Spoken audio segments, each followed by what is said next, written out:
Alright, guys, I want to talk about a subject. I'm sure I'll get some argumentative comments on this one, but I want to talk about folding knives. Most people say, oh, folders is no good for survival, they can break. You can't baton with them. Well, first off, batoning is irrational, okay?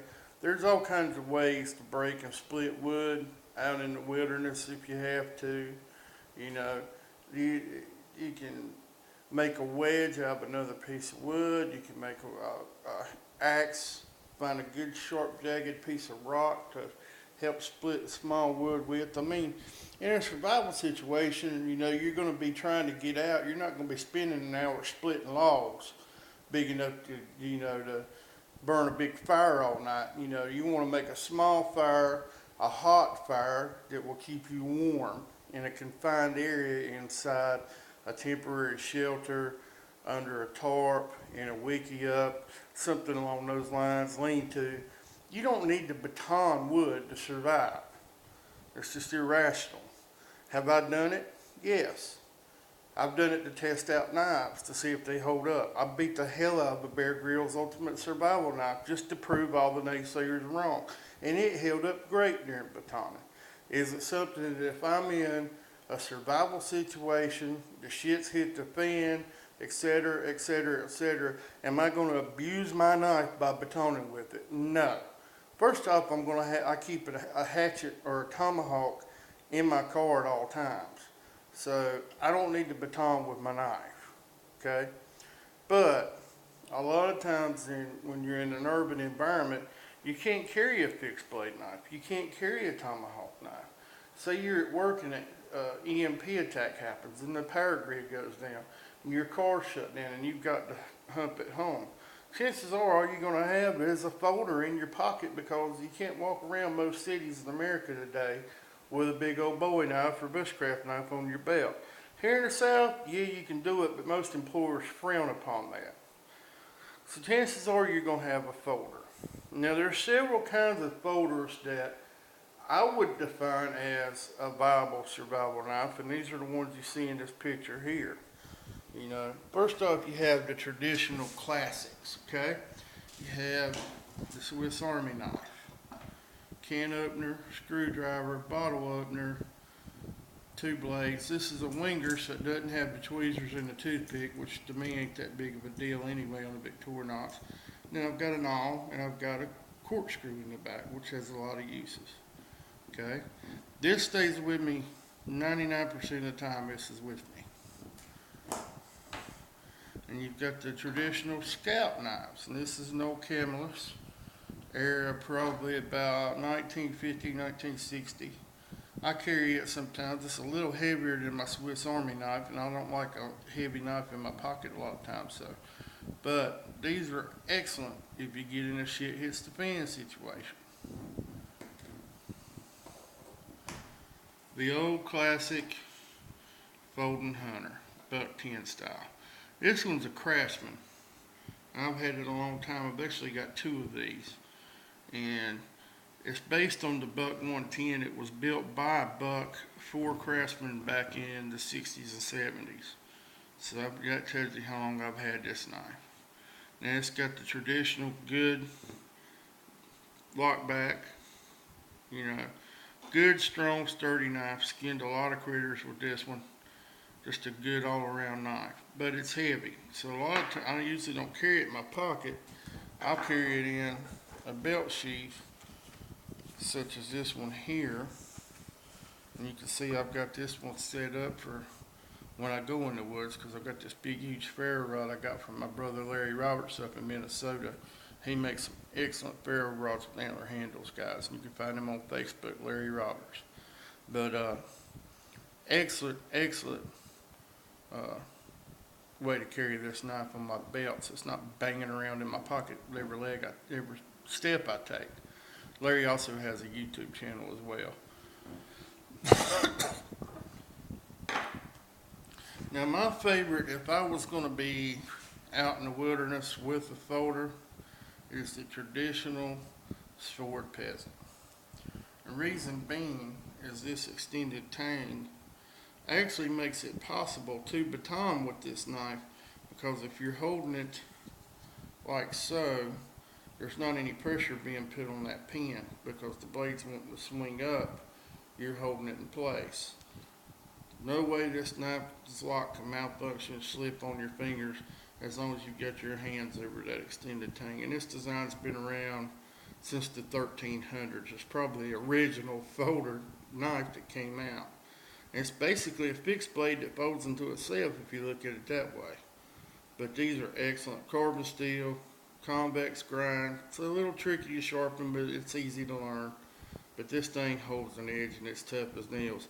And you'll notice my knives ain't shiny and new and all pretty. My knives get used. I see a lot of guys posting videos on YouTube. Oh, I got this knife 6 months ago and I'm in love with it. And this thing looks brand new. You ain't done nothing with it but maybe carried it in your pocket a little bit. So how do you know you're in love with it? Okay, here's another one. This is an Opinel Carbon number 9. Now I put a hot vinegar patina on this to keep it from rusting because it is carbon steel and it will rust on you. But the thing I like about these is it's also a lock blade and it has this twist lock. There's no way that blade's going to come forward on your fingers. Very simple function, been around 200 or 300 years. Love these knives. And this is basically a folding Mora.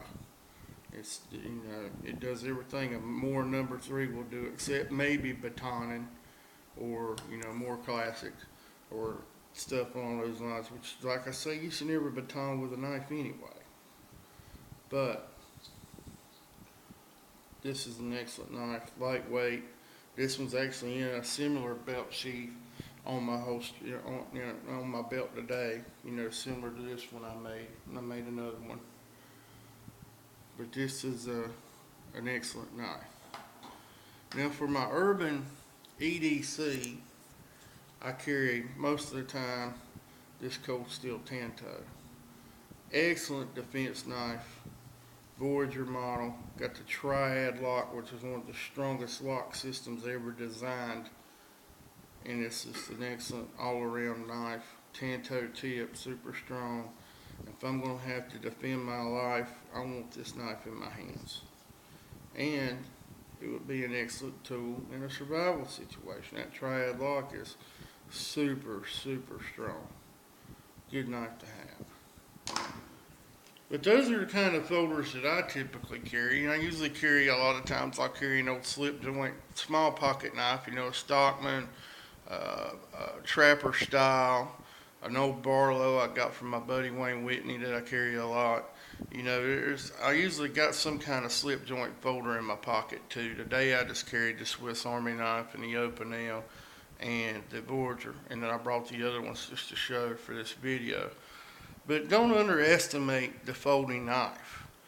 Any blade is a good blade. I'm often asked, well, what's the best survival knife? And my answer is the one you have in your hands at the time. Don't matter if it's a damn kitchen paring knife. It can be a survival knife if it's used properly. Butcher knives were carried by the old mountain men for, back in the 1800s. That was what they carried, was a butcher knife, and it served its purposes. I have an old hickory butcher knife I'll carry a lot of times when I'm black powder hunting or whatever, feeling a little traditional. I'll carry an old hickory butcher knife. Any knife is useful. There's no such thing as a useless knife. People bash the Bear Grylls series of knives. Well, if the shit hits the fan, I'd rather have the Bear Grylls knife in my hand than, say, a kitchen knife or one of those hollow-handled piece of crap Rambo-style knives that's going to break on you and it ain't worth junk. Don't underestimate knives just because you don't like the name on them of the person, and I don't understand all this hatred against Bear anyway. I mean, the guy has mad skills. He climbed Mount Everest at 23.